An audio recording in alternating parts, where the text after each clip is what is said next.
Hi students, this is a new topic electromagnetic induction. Generally we call it as EMI. We know that till now we studied about charge at rest in electrostatics. So what are the effects of charge when it is at rest? It will create its own field around it, and different points will have different field strengths, and it produces some potential here. Due to this potential difference only, charge moves from one point to another point. So flow of charge per unit time, we call it as current. We studied this into current electricity. So after this, in moving charges, whenever a charge moves with uniform velocity, so in 1820, Oyster discovered that a moving charge produce magnetic field around it. So these are all linked topics only. First of all, what is meant by charge? What happens if a charge moves in a wire, and if the moving charge is there in a wire or in a conductor, it produces a magnetic field around it. And after that, in 1832, after 12 years, Michael Faraday, he discovered another phenomena which is quite opposite to the phenomena observed by Oyster. According to Oyster, whenever a current is flowing through a conductor, it produces magnetic field around it. So the reverse of this one, whenever magnetic field changes through a conductor, a current will be induced in it. So this is called electromagnetic induction. So this is EMI. So discovered by Faraday in 1832. According to this, time varying magnetic field produce electric current. So directly if you start this lesson, you won't get complete grip over the subject. That's why the order is electrostatics, and then current electricity, and then moving charges. In the moving charges also we discussed about the properties of magnets in magnets and matter. Then we are going to learn about electromagnetic induction. So before learning about electromagnetic induction, first of all we should know what is meant by magnetic flux. Already we studied about magnetic flux in this lesson, but here the magnetic flux is defined as the total number of magnetic field lines that are passing through a given surface normal to it. So this is nothing but number of magnetic field lines passing perpendicular to a given surface area or given surface. So this magnetic flux is due to the letter phi. So phi is the dot product of B bar dot D A bar. Here B is the magnetic field induction, A is the area vector. We have different cases here. As it is a scalar quantity, from this as it is a dot product, you can write flux phi is equal B A cos theta. So from this we have different cases here. If the flux is maximum, when does the flux is maximum? When the flux will become minimum? When the flux will become zero? So here, if theta is equal to 0 degrees, cos 0 is equal to 1, flux will be maximum, which is equal to BA. If theta is equal to 90 degrees, flux will become 0. If theta is equal to 180 degrees, flux will be minimum, which is equal to minus BA. So I told several times, if any physical quantity is positive or negative, so if it is a positive value, it is maximum if this given quantity is a scalar quantity, and if it is a negative, this is minimum if it is a scalar quantity. But whereas in case of vectors, plus or minus has no meaning. Why? Because plus BA or minus BA in case of a vector means BA is acting in one direction, minus BA is acting in other direction. But here flux is a scalar, so both this is positive and this is a negative. So maximum flux is this one and minimum flux is this one.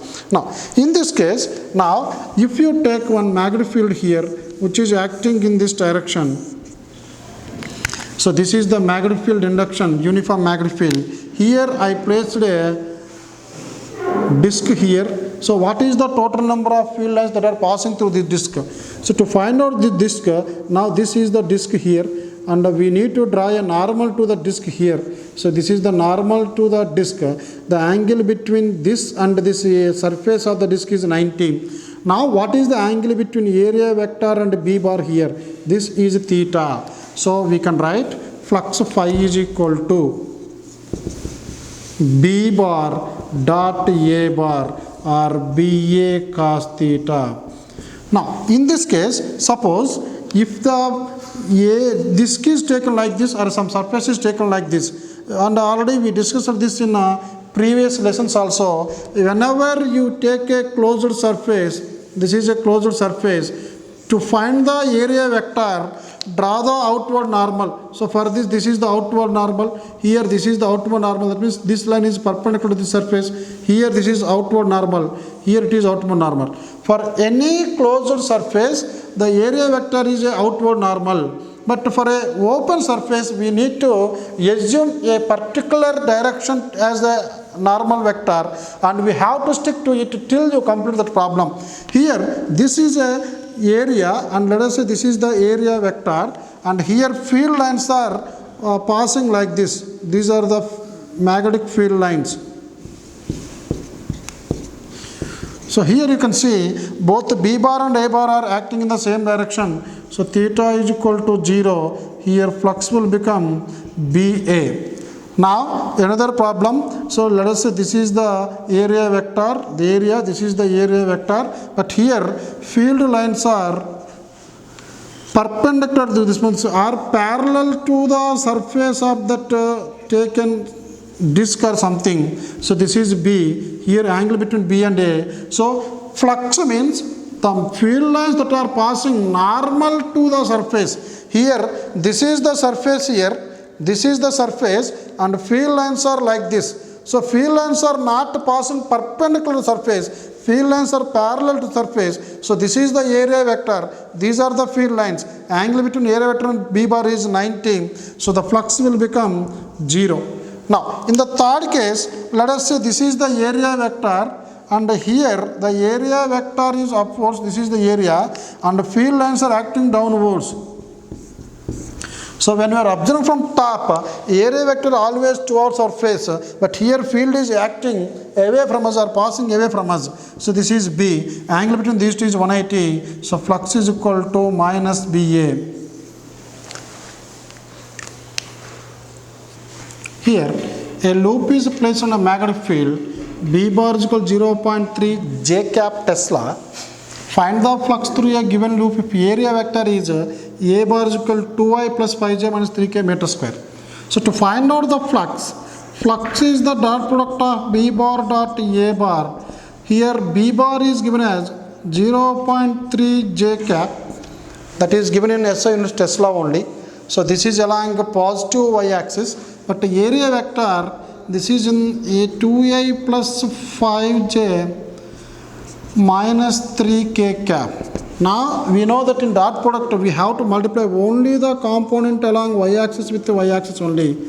So 0.3 into 5, so this is 1.5. But what is the unit of this one? To find out this unit, here this is Tesla, this is meter square. So we can write 1.5 Tesla meter square, which can also be written as 1.5 Webers.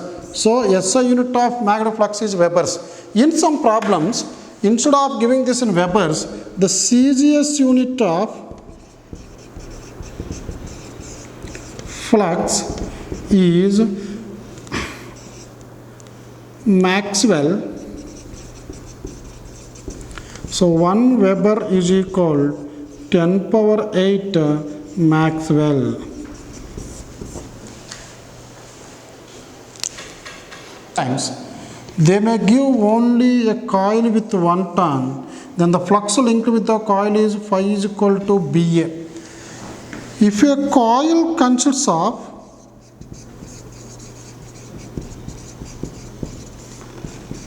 n turns, that is more than 1 turn, n turns, then the total flux linked with the coil is equal to n times the flux linked with each turn. So this is the number of turns into, this is the flux with flux passing through 1 turn.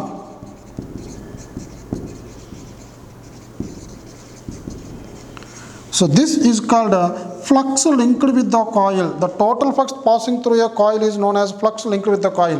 Let us say through this coil, the flux through this coil is 2 Weber, and if there are 100 turns in this one, then what is the total flux linked with the coil? We call it as a flux linked with the coil, or total flux through the coil, which is equal to N into flux linked with 1 turn. So here total number of turns are 100 and flux through one coil is 2. So this is 200 Webers. Next, Faraday's laws of electromagnetic induction.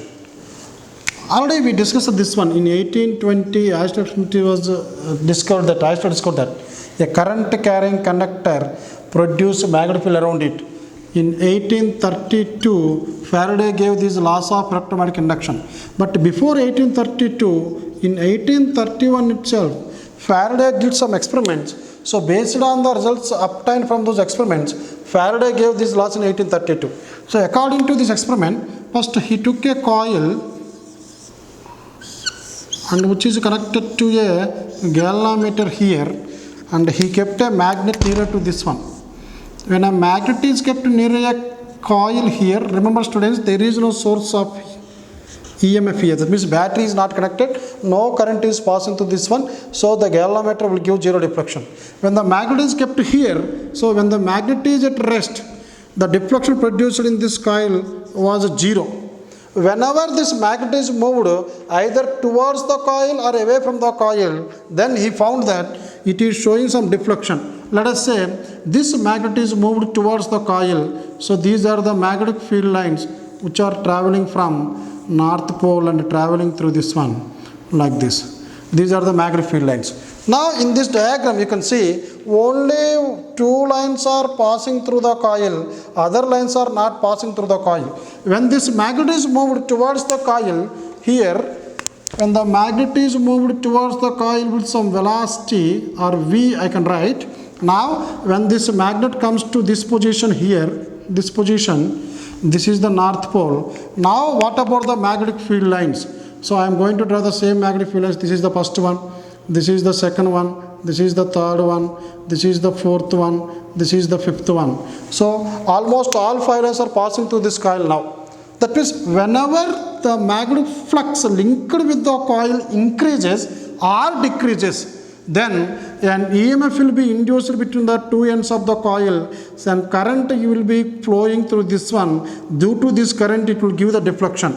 So this is the first experiment used by this Faraday. So according to this experiment, he gave one statement: whenever there is a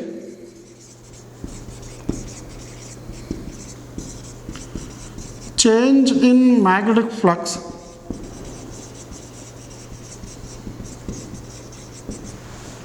linked with the coil,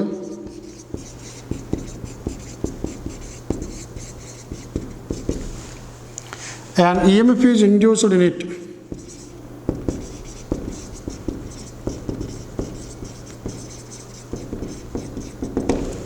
So this is also named as first law of electromagnetic induction given by Faraday.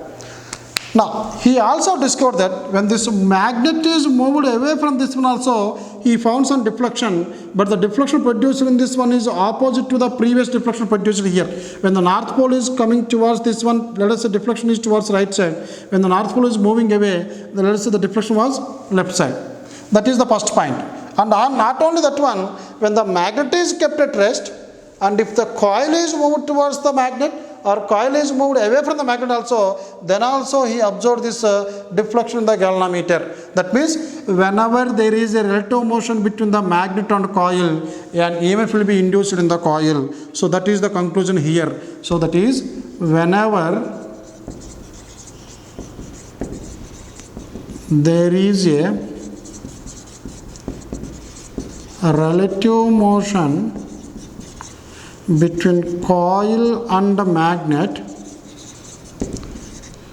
an EMF is induced in the coil. So this is the conclusion from that experiment. Now after that, the second law states that whenever this magnet is moved slowly towards the coil, the deflection produced was small. When it is moved with high speed, then the deflection produced was more within the same time. Let us say in 1 second it traveled 1 centimeter, and let us it is showing 10 deflections in the galvanometer. If the same magnet is moved within 1 second 5 or 3 centimeters, here magnet moved 1 centimeter in 1 second, here in the second case magnet moved 3 centimeters in 1 second, then here the deflection was previously 10, now the deflection was recorded as 30. That means the amount of induced current is more when the speed of the magnet is more. So from this, the amount of current is less, speed of the magnet is less. That means the amount of current induced as well as the EMF induced between the two ends depends upon the velocity of this one or the relative velocity between these two. So according to this we can write the rate of change of flux linked with the coil, the rate at which the flux is changing through this coil, will decide the EMF in this coil. So magnitude of EMF induced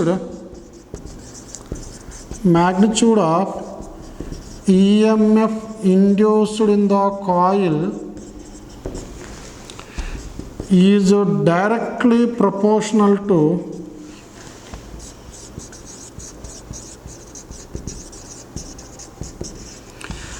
rate of change of magnetic flux.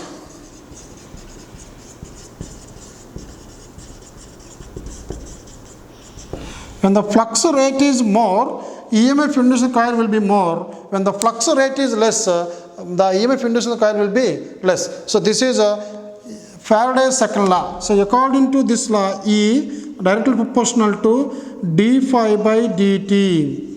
If the coil has more turns, n turns, this can also be written as E directly proportional to d n phi by dt. You can bring n outside. E directly proportional to n into d phi by dt. So this is the expression, and you can remove this one and you can keep this as a E is equal to, where k is equal to 1 here, n d phi by dt. But after this Lenz law, which was given in 1835 by a scientist called Lenz, a Russian scientist, he found that the EMF induced is directly proportional to the rate of change of magnetic flux but opposite to it. So afterwards it is found that this is minus n d phi by dt. So what is this Lenz law? According to Lenz law, the direction of the induced current is such that the direction of the induced current in a coil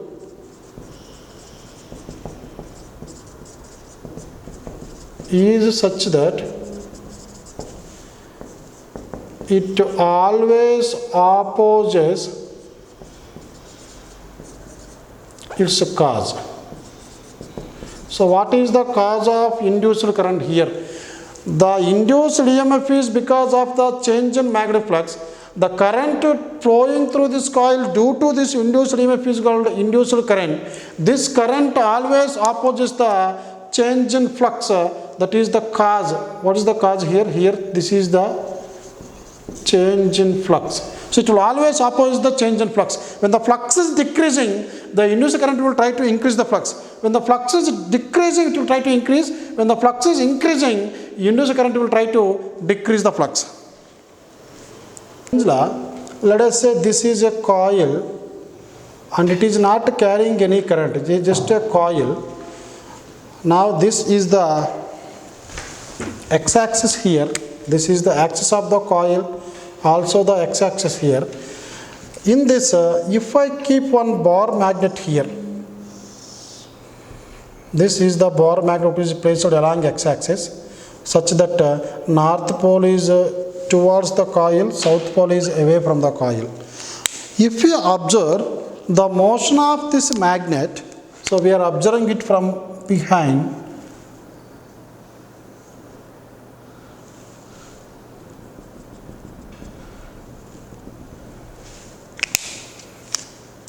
So we are observing from behind the magnet here.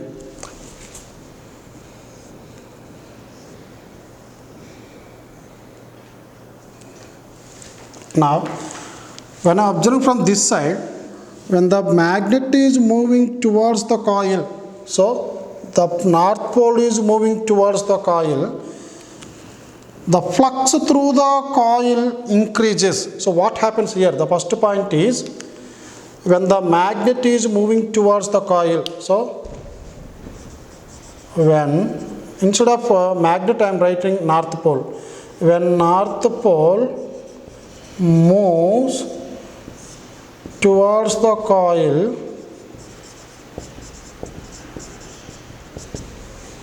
so what happens here? Flux through the coil increases. First, when it is here, let us say 3 lines are passing through this one. When it moves here, 7 lines will pass this one. When it is comes here, let us say 10 lines are passing.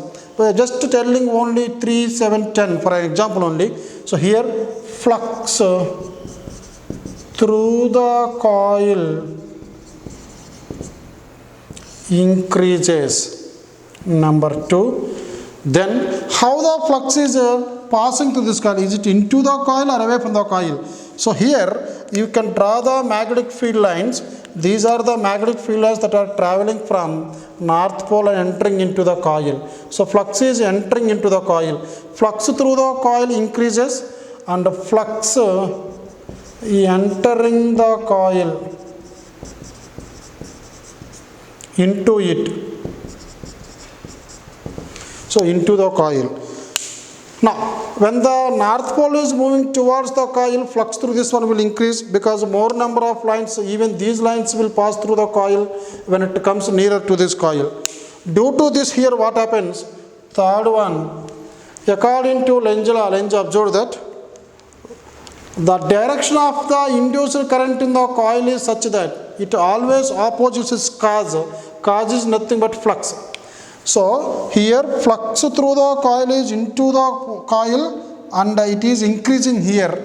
The direction of the current is such that it always try to decrease that cause. So here flux is increasing. Flux is increasing. Direction of the induced current in the coil is such that it will try to decrease the flux here. So induced current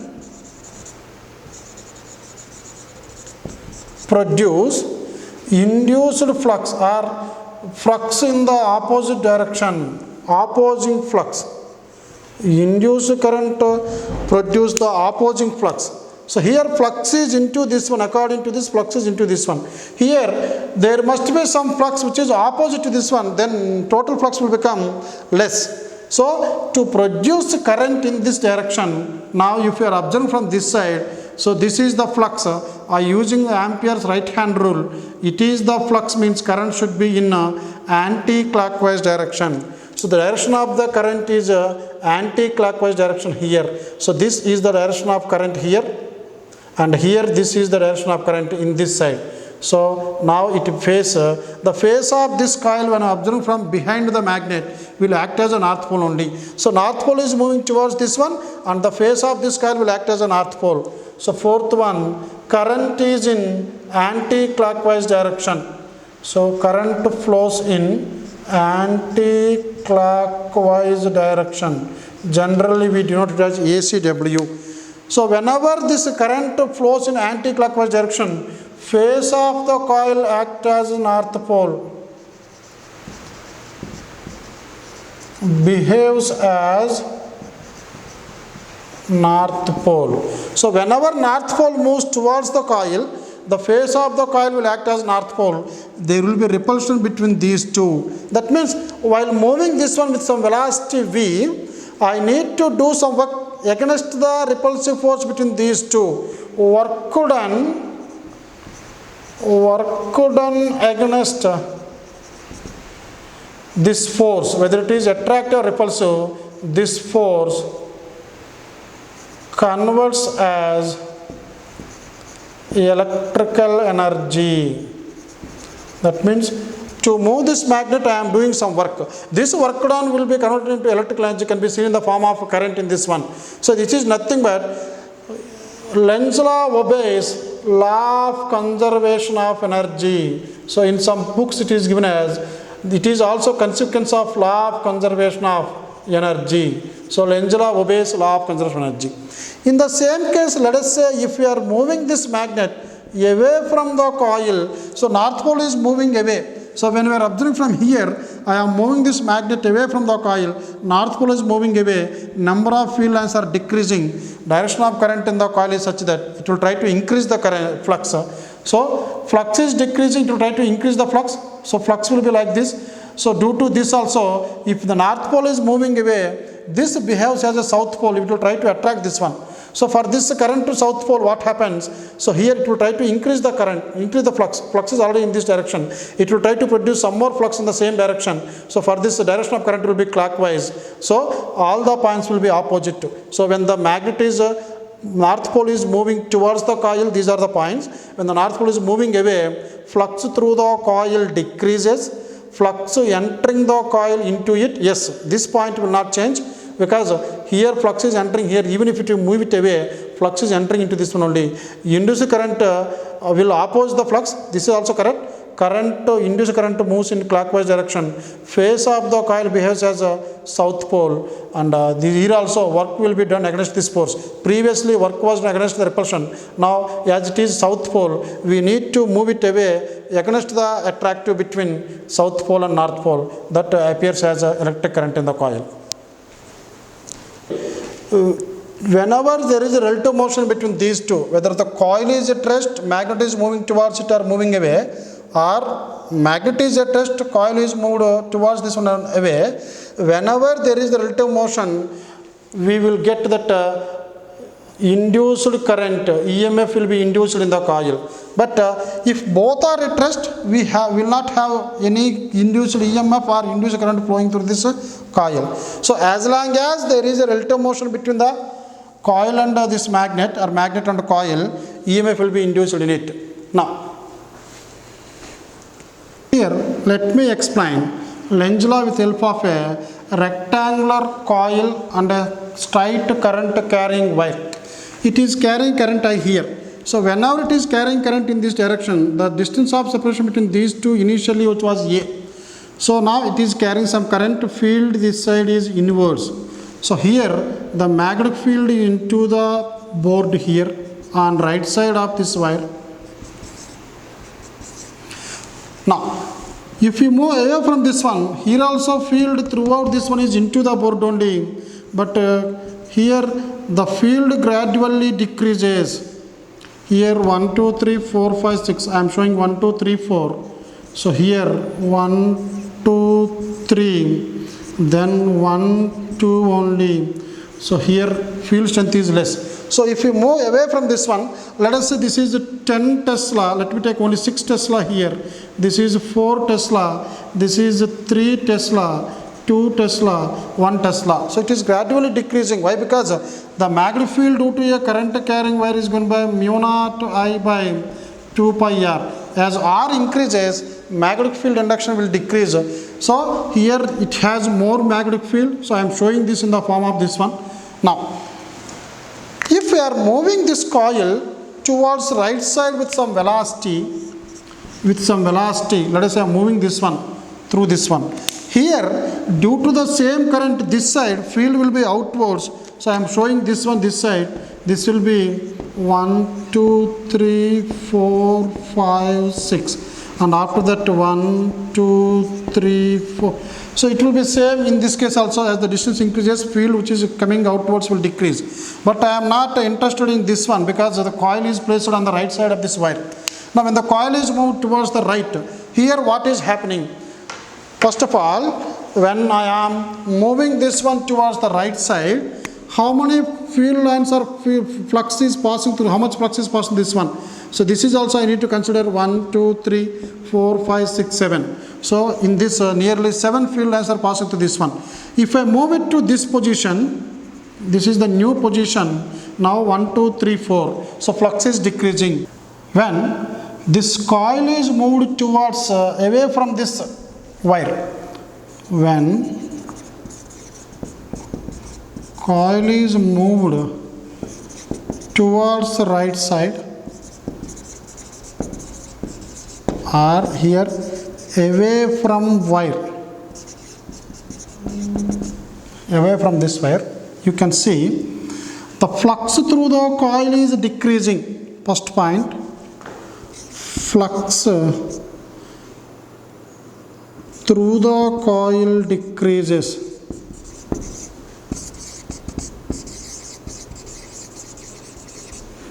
Second point, how the flux is passing through this coil? It is into the board. So flux acting inwards. So this is the flux due to this current carrying wire. So flux acting inwards due to wire here, due to the wire. So this flux is due to this wire, this current. Now third one, when we are moving it away, we know that number of field lines are decreasing slowly. So when it is moved towards the right side, what is happening? Flux is decreasing. When the flux is decreasing here, the inward flux is decreasing. According to Lenz law, the direction of the induced current in a coil is such that it always opposes its cause. So the inward flux is decreasing. So what is the opposite to this one? The inward flux must increase or outward flux must decrease. So but I am not taking outward flux. When the inward flux is decreasing, current flows through this coil such that inward flux increases. So opposite according to Lenz law,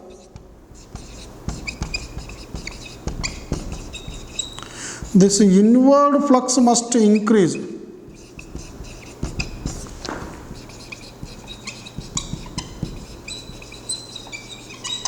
And the inward flux must increase means already number of flux lines through this coil are decreasing, which are acting into the board due to this current. The current in this coil should be such that the flux due to this induced current should also be inwards only. So for the current to be inwards here, for the flux to be inwards, current should pass through this coil such that it should be in clockwise direction. So the inward flux increases, only current is in the clockwise direction. Let us say current flows in this direction, outward flux will increase. But the condition is inward flux must increase. So here fourth one, induced current should be in clockwise direction.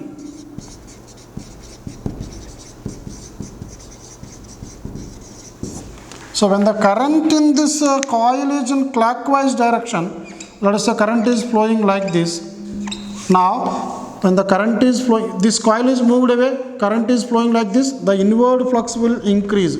Actually, when due to this velocity flux is decreasing, due to this current is flux is increasing, so that it is opposing its cause. So when the decreasing flux will be increased by this induced current, that's why current should be in clockwise direction in this problem. Here, a radius of a coil decreasing steadily at the rate of 10 power minus 2 meter per second. A constant and uniform magnetic field of induction 10 power minus 3 Weber per meter square acts perpendicular to the plane of the coil. What will be the radius of the coil when the induced EMF in the coil is 1 microvolts?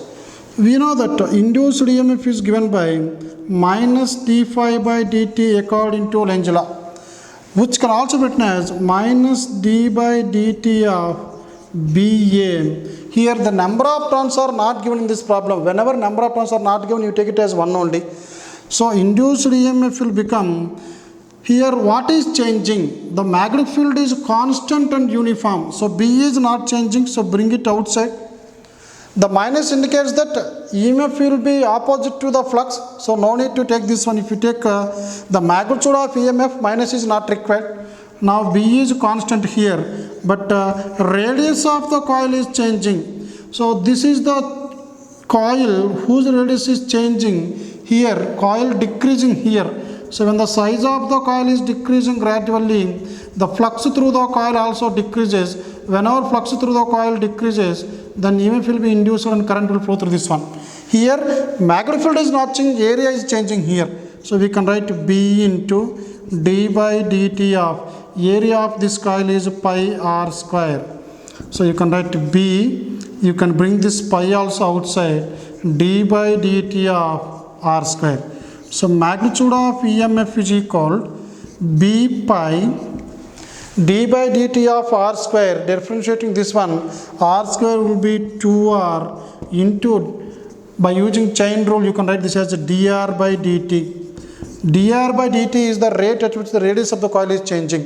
So in this, what are the known quantities? The EMF is given as 1 microvolts, that is 1 into 10 power minus 6 is equal, magnetic field is 10 power minus 3 into pi into 2, r is an unknown value, we are finding the radius of the coil only, and dr by dt is 10 power minus 2. You can see this 10 power minus 2, minus 3, minus 5, minus 1, this will become r is equal to, left side we have 10 power minus 6, right side 2 pi r, 2 pi, r already we wrote it here, into 10 power minus 5, these to get cancelled, 10 power minus 1 by 2 pi. So radius of the coil is equal to, this 1, 10 power minus 1 means 1 by 10 or 1 by 20 pi meters. This is the radius of the coil. But if the answer is given in centimeters, the radius of the coil can also be written as r is equal to, instead of 1 meter I can write 100 centimeter by 2 pi, 2 1s, 2 5s, 10. So this is 20 here, 21s, 25s. So radius of the coil will become 5 by pi centimeter. If it is in millimeters, what may be, but our answer is this one only, 1 by 20 pi meters. Sometimes they may give the radius in centimeter, millimeter, micrometer. According to that, you can change this. Induced EMF is given by E is equal to minus d phi by dt. So EMF induces in a coil whenever this flux linked with the coil changes. So you can write this as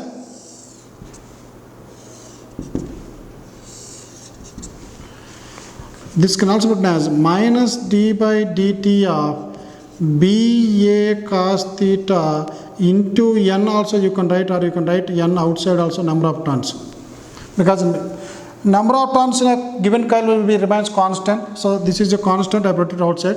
So I can change the magnetic flux, I can change the area, I can change this theta. Now a EMF will be induced in a coil whenever there is a change in magnetic field, whenever there is change in area, whenever there is a change in angle. So first one, E is equal to minus n dB by dt into A cos theta. I am not going to write this A cos theta. So EMF will be induced whenever the magnetic field through the coil or magnetic flux or through the coil changes. That is, whenever magnetic field changes with respect to time, EMF will be induced. Or area changes with time, EMF will be induced. Or the derivative of this cos theta or theta changes, also magnetic field will change. In the first case, now we will discuss this one. This is the magnetic field here. A coil is placed like this. When this coil is moved either in this direction, in this direction, in this direction, in this direction, the flux through the coil always decreases. Here as it moves upwards, flux through this one decreases. When it moves downward, flux will decrease. When it moves in this direction, flux will decrease. But when it moves in this direction, flux remains constant for some time and then finally it will decrease. So we will come to that one later. So in this case, EMF will be induced in this coil as the magnetic field through the coil is changing. So this is the first case. In the second case, area changes. This is the best example here. Otherwise, let me take one more example. This is the magnetic field. So I placed one coil here, and how many lines are passing through this one? 4 lines. Let us say the radius of the coil is gradually decreasing. Already we solved a problem here. The radius is decreasing. Whenever radius decreases, now also 4 lines are passing. And when the radius decreases slowly, here the flux lines are decreasing. And here no lines are passing through this one and the radius reduces to this one, no EMF will be induced. That means whenever there is a change in flux through this coil, EMF will be induced here. So whenever area changes, EMF will be induced. Whenever magnetic field through the coil changes, EMF induces. And the third one, what is this angle? Let us say this is one magnetic field here which is acting parallel to x-axis. I placed one coil here and this coil is not moving here. Let us say it is rotating about y-axis with an angular velocity omega. Then what happens? This is the magnetic field. This is the area vector to this coil. The angle between these two is theta. When it is rotating, the theta here, this is the coil. When it is rotating, theta will become 0 and then it will become maximum and then 0 like this. So here due to rotation, this theta will change. Whenever theta changes also, EMF will be induced in this coil. In this case, not only the radius decreases, even if the radius increases also, flux through the coil increases. That means change in area means it may be increase or decrease. Change in magnetic field means it may be increase and decrease. Change in angle means it may be positive or negative. So in all these three cases, we will have that induced EMF here. But the main point is, let us say there is a uniform magnetic field here.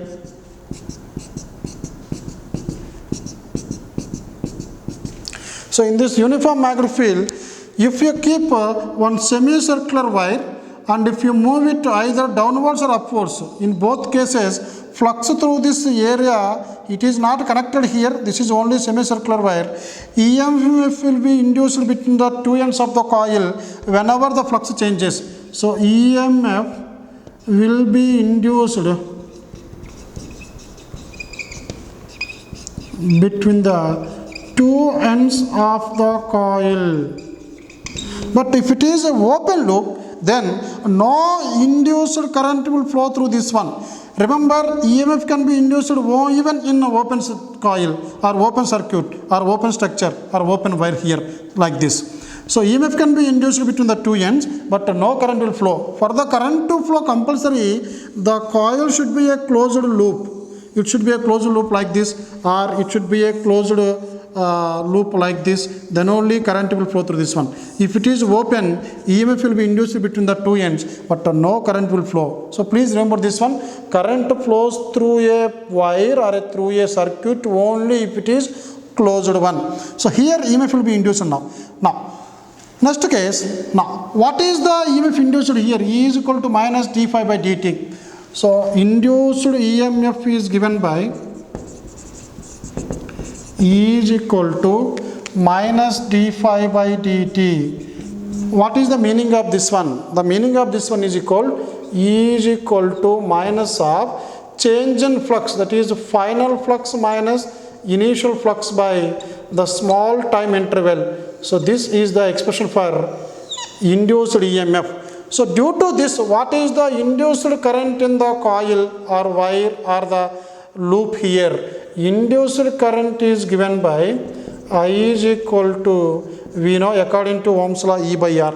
So this can be written as minus d phi by dt by R here, or I can also be written as minus 1 by R phi 2 minus phi 1 by dt. As it is minus, you can also write this as I is equal to minus phi 2 minus or minus plus phi 1, phi 1 minus phi 2 by R dt. So this is the induced current in this coil. Now, whenever some current is passing through this coil, we can say that the current is due to rate of flow of charge. So what is the induced charge that is flowing through this coil? So induced charge is given by I is equal to dq by dt. dq is equal to I into dt. So multiply this current with the time, you will get the induced charge through this one. So I am going to write q is equal to I into dt. But what is I value here?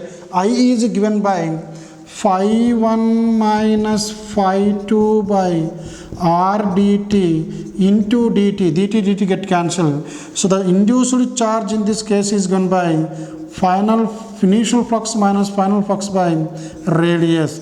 And you can see this one, the induced EMF depends upon the rate, induced current also depends upon the rate, but induced charge never depends upon the rate. That means, what is this rate? The rate at which the coil is moving here, enlarging or decreasing here, the rate at which it is rotating here.